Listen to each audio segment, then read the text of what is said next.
محمد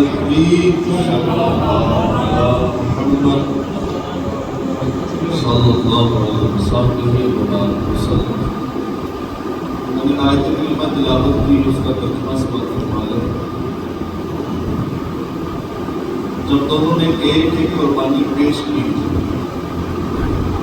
تو ان میں سے ایک کی طرف سے قبول کر لی گئی اور دوسرے کی طرف سے قبول نہ کی گئی۔ وہ دوسرا بولا میں ضرور مجھے قتل کر دوں گا۔ پہلے نے کہا اللہ صرف کرنے والوں سے قبول فرماتا ہے۔ الحمدللہ سنت ابراہیمی کی ادائیگی یعنی قربانی کا ایام بالکل قریب آ چکے ہیں۔ گلیوں اور گھروں سے اس طرح جانوروں کی آوازیں آنی چاہیے تو نہیں آنی، لیکن آئیں گے انشاءاللہ۔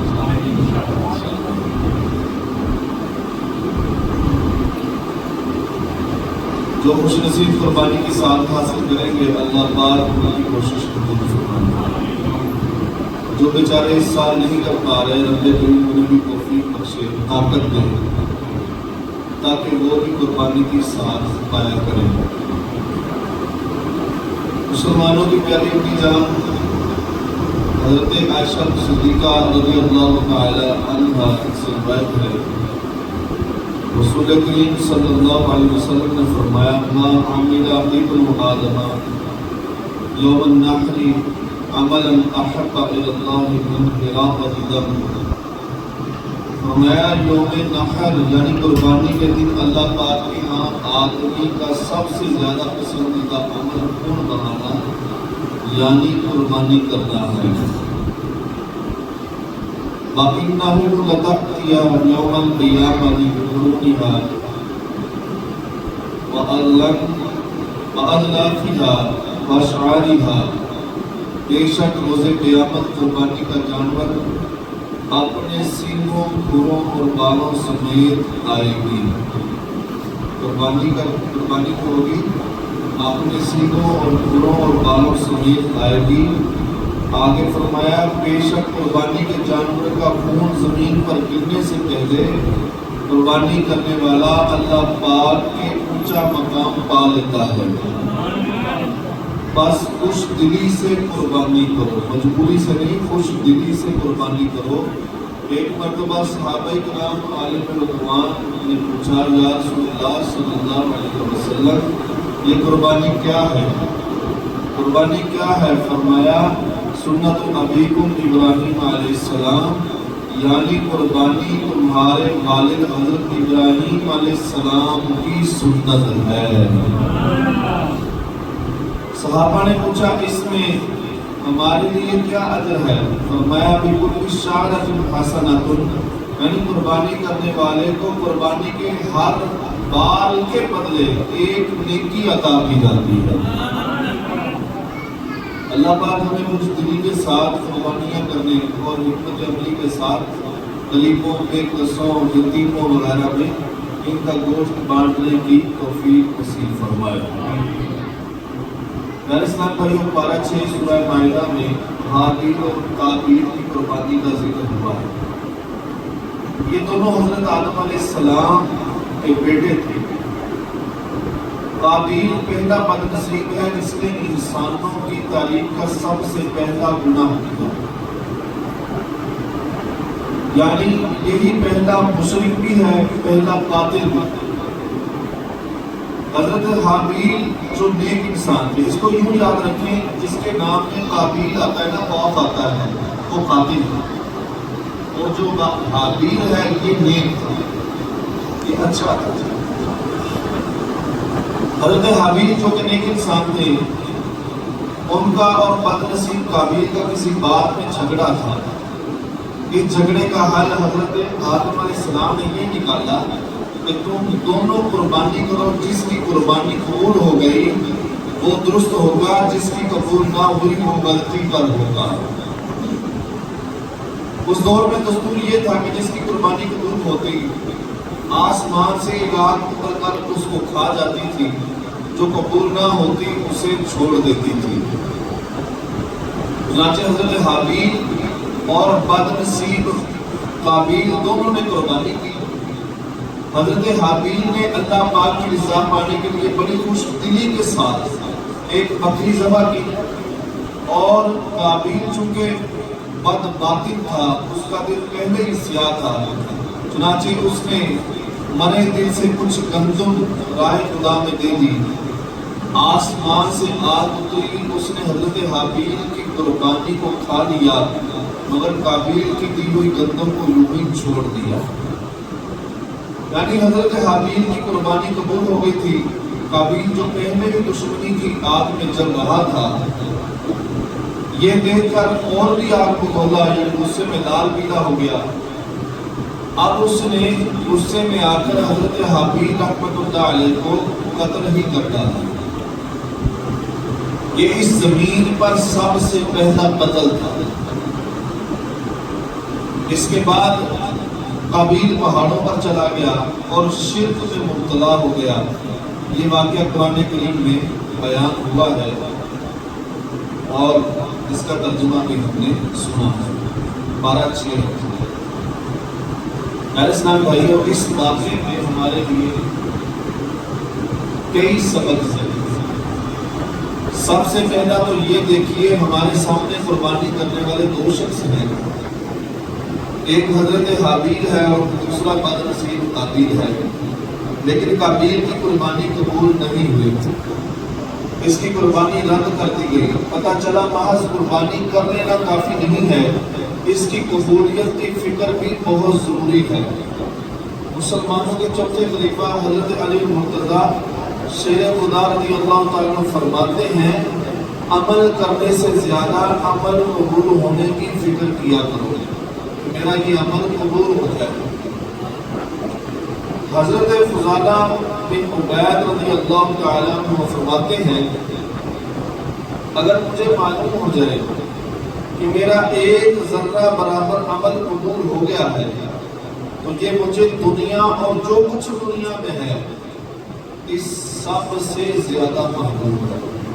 اس ذرہ برابر میرا عمل قبول ہو گیا۔ پیارے اسلام بھائیوں، واقعی قبولیت بہت ضروری ہے۔ اگر ہماری ایک بھی نیکی قبول ہو گئی تو انشاءاللہ الکریم اسی کے صدقے بخشش کا سامان ہو جائے گا۔ اگر قبول نہ ہوئی، ہماری نمازیں، ہمارے روزے، ہماری قربانیاں ہمارے اوپر مار دی گئی، رد کر دی گئی، تو یقین مانیے روز قیامت انتہائی شرمندگی اٹھانی پڑ جائے گی۔ اللہ پاک قرآن کریم میں فرماتا ہے، ترجمہ کبیر عرفان کو فرماؤ، کیا ہم تمہیں بتا دیں کہ سب سے زیادہ ناقص عمل والے کون ہیں؟ جو نمازیں نہیں پڑھتا وہ بھی نقصان میں ہے، جو روزے نہیں رکھتا وہ بھی نقصان میں ہے، جو فرض ہونے کے باوجود حج نہیں کرتا وہ بھی نقصان میں ہے، جو واجب قربانی ادا نہیں کرتا وہ بھی نقصان میں ہے۔ مگر یہاں فرمایا گیا کہ سب سے زیادہ نقصان میں جو ہوگا اس کے متعلق خبر نہ دی جائے، یعنی کوئی ہے جو بے نمازی روزے قضا کرنے والے گناہ گار سے بھی زیادہ کوئی نقصان والا ہے؟ ہوگا تو فرمایا گیا نا کہ کوئی ہے بے نمازی سے بھی زیادہ نقصان والا موجود ہے، جو روزے نہیں رکھتا اس سے بھی زیادہ نقصان والا موجود ہے، جو حج نہیں کرتا فرض ہونے کے باوجود اس سے بھی زیادہ نقصان والا موجود ہے۔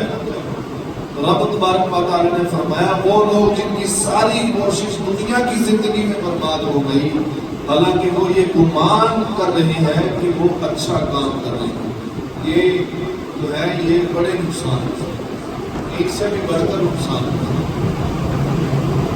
وہ شخص جو سمجھتا رہا کہ میں تو بڑی نیکیاں کر رہا ہوں، مشقتیں بھی اٹھاتا رہا، نمازیں بھی پڑھتا رہا، روزے بھی رکھتا رہا، حج بھی کرتا رہا، لاکھوں لاکھ خرچ کر کے مہنگے سے مہنگے جانور خرید کر قربانیاں بھی کرتا رہا، اس کا گمان تھا کہ میرے پاس تو بہت نیکیاں جمع ہو چکی ہیں۔ جو یہ گمان کرتا ہے نا کہ میرے پاس بہت نیکیاں جمع ہو چکی ہیں، وہ جو ہے وہ بڑے نقصان میں ہے۔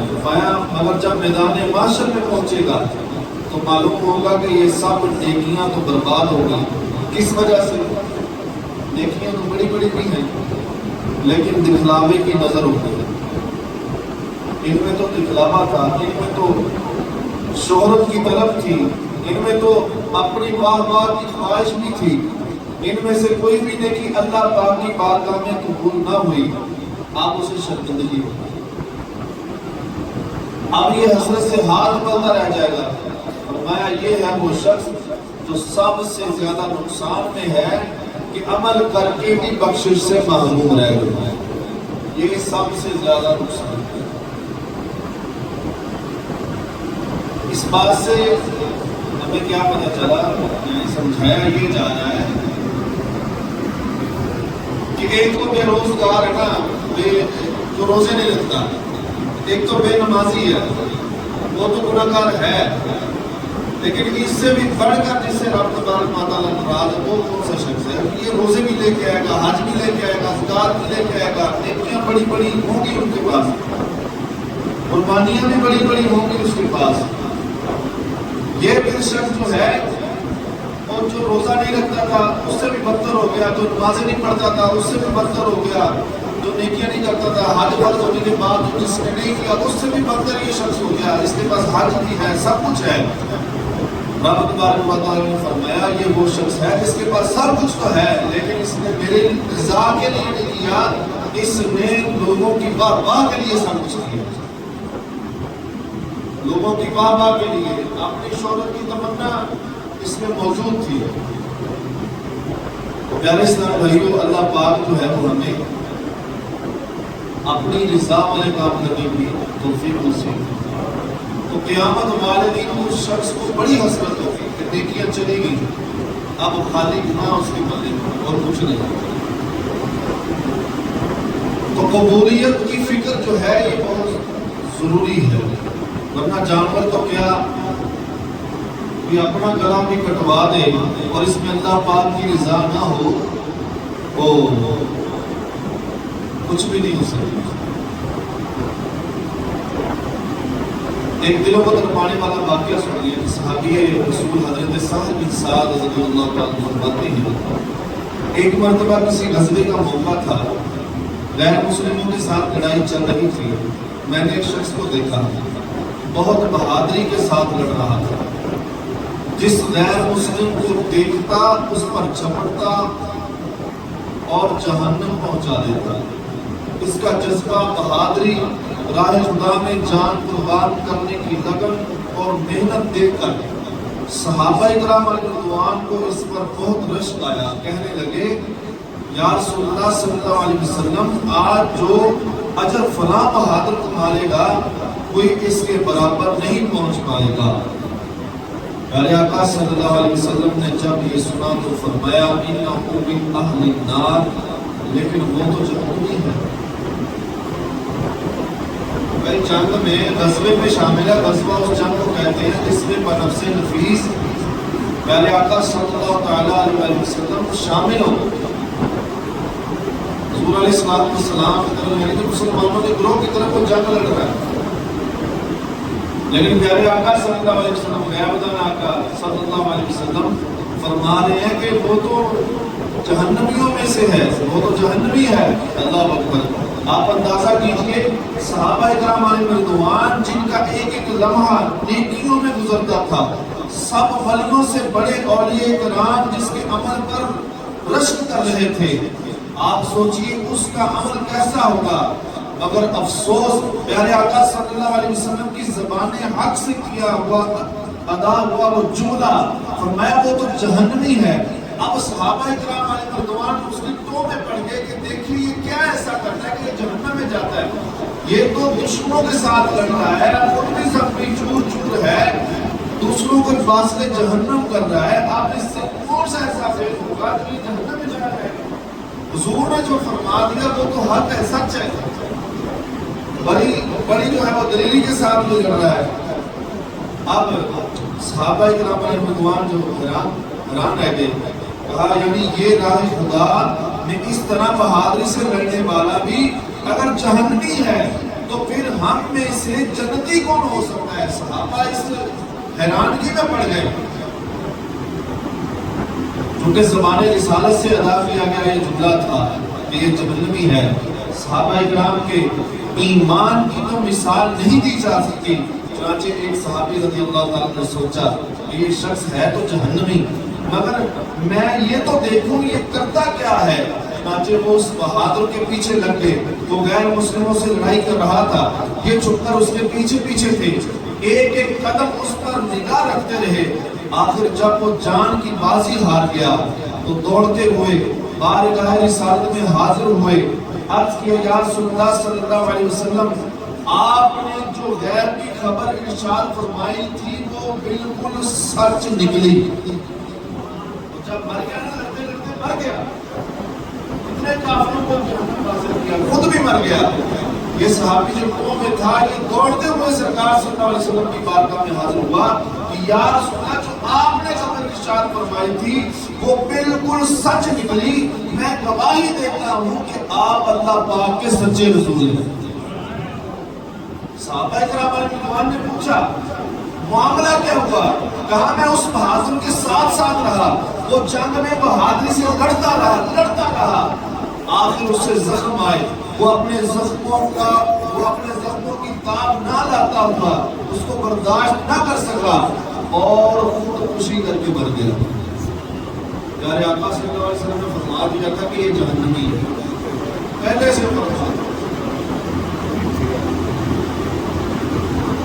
یہ سن کر پیارے آقا صلی اللہ علیہ وسلم نے فرمایا بعض دفعہ لوگوں کے خیال کے مطابق جنتیوں والے عمل کر رہا ہوتا ہے، کوئی بھی آدمی ہے مگر وہ جہنمی ہوتا ہے، اور بعض دفعہ لوگوں کے خیال کے مطابق جہنمیوں والے عمل کر رہا ہوتا ہے جبکہ وہ جنتی ہوتا ہے۔ اپنے نیک اعمال پر اقرار نہیں کرنا، قربانیاں کرنی ہے نا انشاءاللہ، تو اللہ کی رضا کے لیے کرنی ہے۔ 20 لاکھ کا وہ آپ جانور لیں لیکن اس میں اللہ کی رضا شامل حال نہ ہو تو وہ جانور کسی کام کا نہیں ہے۔ جس کے پاس ہمت نہیں ہے وہ نہیں کر رہا، وہ بھی اس سے اچھا ہے۔ یہ 20 لاکھ لگا کر بھی گناہ گار ہے۔ جہاں پر جانور کی قربانی کرنی ہے وہاں پر علماء فرماتے ہیں کہ اپنے نفس کی بھی قربانی کرنی ہے۔ جانور کو اس طرح ذبح کیا ہے نا، اسی طرح جانور کے ساتھ ساتھ اپنے نفس امارہ کو بھی ذبح کیا، تو پھر ہے یہ صحیح قربانی، اور اللہ کی رضا کے لیے دکھاوا نہ ہو۔ اللہ پاک ہمارے ٹوٹے ٹوٹے اعمال جس طرح کے بھی اللہ پاک اپنی جو ہے وہ رحمت سے قبول فرمائے، بالکل نہیں اتنا نہیں، میرے پاس بہت نیکی ہے، بہت نمازیں ہیں، بہت کچھ ہے، اللہ پاک جب چاہے جیسے چاہے ان کو برباد کر دے، صرف کس وجہ سے؟ ہماری اس نیت کی وجہ سے کہ میں بڑے نیک اعمال کرتا ہوں، لوگ مجھے نیک سمجھتے ہیں، بڑے بڑے نیک جو ہیں وہ جہنم میں چلے گئے۔ حدیث پاک کا مفہوم ہے، حضور صلی اللہ علیہ وسلم نے ارشاد فرمایا ایک حاجی آئے گا روز قیامت، اللہ پاک ارشاد فرمائے گا فرشتوں اسے منہ کے بل گھسیٹتے ہوئے جہنم میں ڈال دو، منہ کے بل گھسیٹتے ہوئے جہنم میں ڈال دو۔ فرشتے عرض کریں گے یا رسول اللہ اس نے تو حج کیا، فرمایا اس نے حج لوگوں کے لیے کیا۔ حج کی نیکی وہ نیکی ہے کہ بندہ جب کر لیتا ہے حدیث پاک کے مفہوم کے مطابق وہ بندہ ایسے دنیا میں ہوتا ہے جیسے آج ہی ماں کے پیٹ سے پیدا ہوا ہے، یعنی کہ گناہ سے پاک ہو جاتا ہے۔ میں اس کو منہ کے بل گھسیٹتے ہوئے جہنم میں ڈال دو، اس نے جو حج کیا تھا اسی لیے کیا تھا کہ لوگ مجھے حجی کہیں، نمازی جو تھا اس کو بھی ایسے کر دو کیونکہ اس نے نمازیں میرے لیے نہیں پڑھی تھی، لوگ اس کو نمازی کے اس لیے پڑھی تھی۔